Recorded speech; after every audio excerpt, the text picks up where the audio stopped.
campaigned for Obama, and I knocked on doors, and like, you know, in Minneapolis, people know who we are. You know what I mean?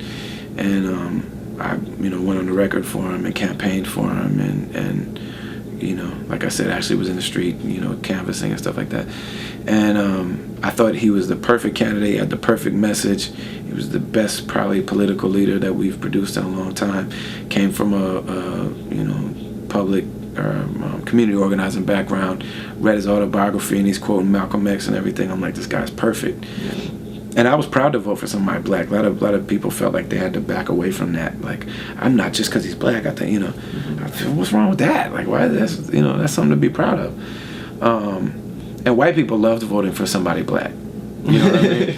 White people love the fact that, like, this isn't really doing anything to my life, but I get to feel like, look how not racist I am. I voted for Obama. You know what I mean? But, you know, God forbid he should ever say anything about being black. You know what I'm saying? God forbid he should say my son would look like Trayvon Martin. You know what I mean? But, you know, I think it should be a sign to everybody who cares about human rights and dignity and stuff that we sent the best candidate with the best message and put him in, and he's the most bright, brilliant person, and he cares about all the right stuff, and we put him in the most prominent seat that we have in this country, and he was either unwilling or unable, or, you know, the system was too corrupt, or the things fighting him were pushing too hard on him, but he wasn't able to do the things that we put him there to do. Like, I think we just have to be real about that.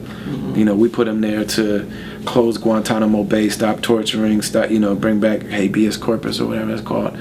And instead we got the NDAA Act, the National Defense Administrative Act, that actually expanded all of that stuff. You know what I'm saying? We put him in there to stop the wars, and he actually started shit in other places. He's bombing Pakistan now, and he's fucking with Iran, and you know what I'm saying? And, you know, we put him in there to look out for poor people, and he's done almost nothing for people. He's never mentioned poverty. We put him in there because we thought, you know, all of these things, you know, whatever reason you think that is, it didn't happen. You know what I'm saying? Whether we blame him or we just say whatever, the shit just didn't happen. So I think that that's a great sign to us that we, people, like common people, have to get involved and actually put our hands on it. You know what I mean? Activism, disrupting things. You know, I believe in nonviolence, I believe in nonviolence. And within that context, I think, man, we got to disrupt shit. You know what I mean? It needs to be activism. You know what I mean? And not just some bullshit, you know, walk around with a sign. Not that there's anything wrong with that either. There's a time and a place. That's a very effective thing. But we need to be strategic about it. We need to use our resources to the best of our ability. But I'm seeing victories. You know what I mean? I'm seeing people win. I'm seeing, you know, single white moms and black and brown families, you know, fighting for their homes, and the bank is forced to renegotiate with them when they were just going to throw them out in the street, ruin their life, destroy their credit, take their home, make them home. You know what I'm saying? I've seen people fight and win. So I'm like, that makes me feel even more bold, you know. Yeah.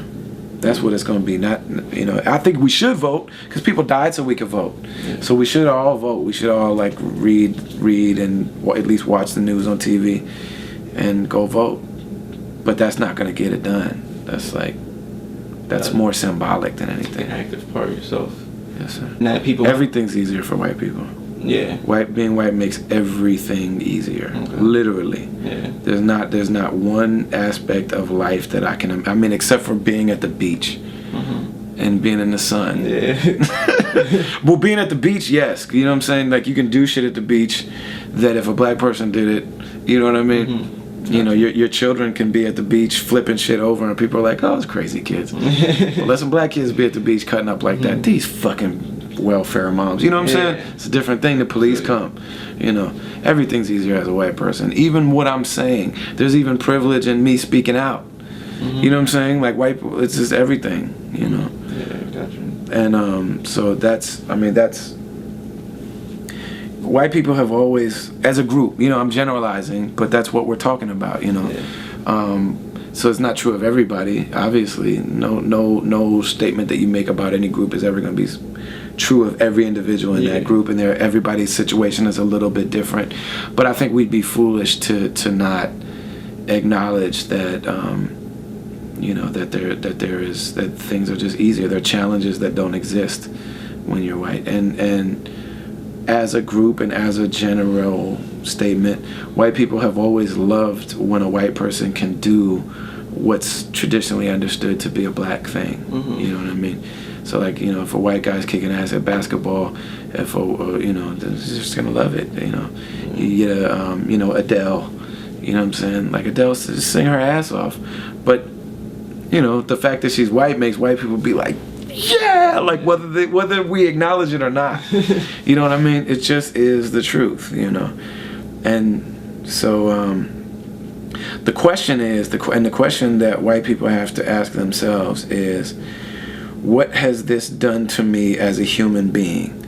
Has me buying into this idea of whiteness and this idea of superiority, what has this done to me as a human being? Because if we have a situation, a very real situation that's 500 years old, where we see other people suffering and we benefit from other people's suffering, and those are human beings. But the fact that they're beings doesn't really touch us. So we've had to devalue what a human being is. Mm-hmm. And so by not recognizing or not really putting value in their humanity, what have we said about our own humanity at that point? You know what I mean? And what have we done to ourselves as humans that, we live in a very unnatural society, really unnatural existence that expresses itself in every single way. You know what I mean?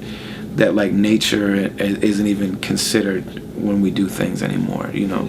And we're bearing the effects of that. We've destroyed the planet.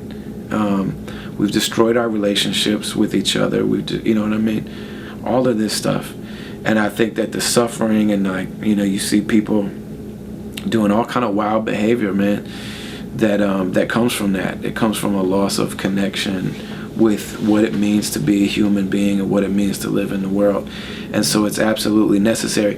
And if white people who feel like they're enjoying the shit out of this ride, if that's not enough, then to just talk about what it means to be a human being, but recently we have more children of color are born in America than white people, so white people aren't going to be the majority for very much longer.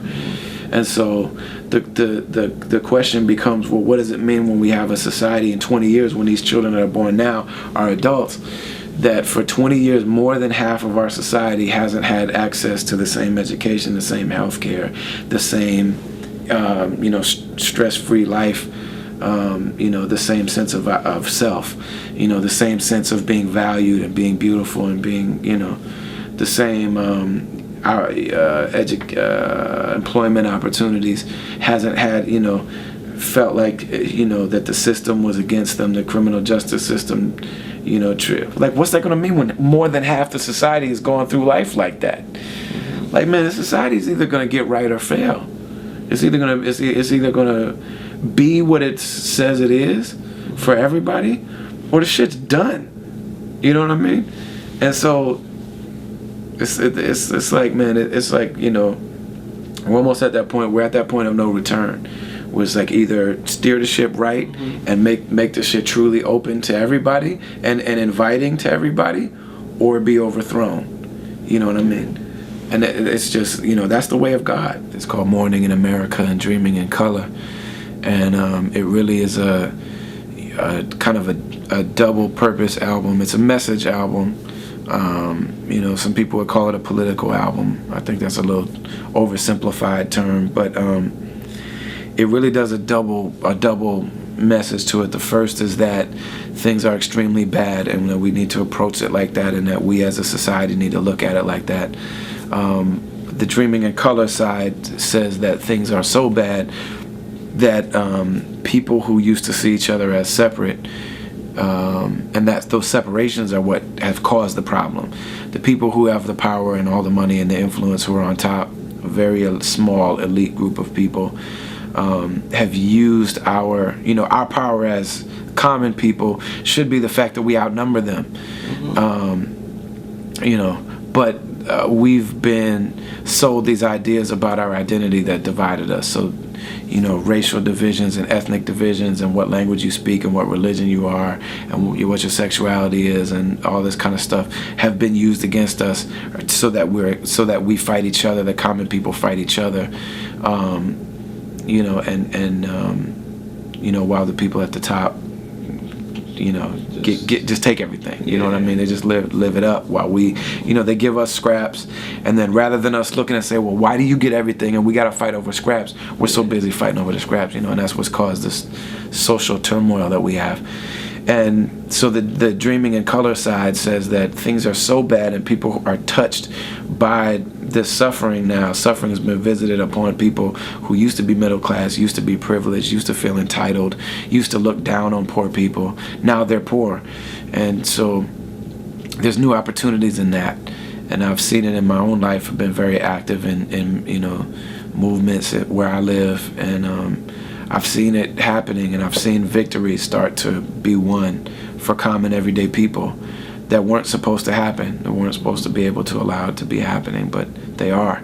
And so that's what it is. It's Morning in America and Dreaming in Color at the same time. Okay.